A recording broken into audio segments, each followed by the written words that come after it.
উন্নত মানের প্রাকৃতিক রাবার উৎপাদনে কেরালার পরই ত্রিপুরার স্থান। বর্তমানে রাজ্যে 2 লক্ষ হেক্টর জমিতে রাবার চাষের উদ্যোগ নেওয়া হয়েছে। এর মধ্যে বাগান গড়ে উঠেছে প্রায় 1,40,000 হেক্টর জমিতে। রাবারকে কেন্দ্র করে রাজ্যে ছোট ছোট শিল্প কারখানা গড়ার সম্ভাবনা উজ্জ্বল, বলেছেন রাবার বোর্ডের নির্বাহী অধিকর্তা এবং বসন্ত আগেসান।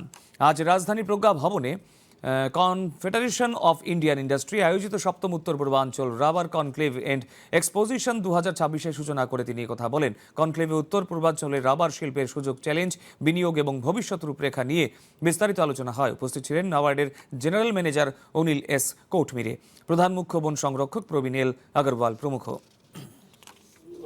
Comfortable in establishing the bigger unit in the northeast, not only Tripura, in the northeast, because of the logistical issue like port or OEMs.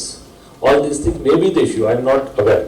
But we may not have to worry much about only the tire industry, because non-tire industry we have lot of products, more than 30,000-40,000 number of products are there in the rubber product.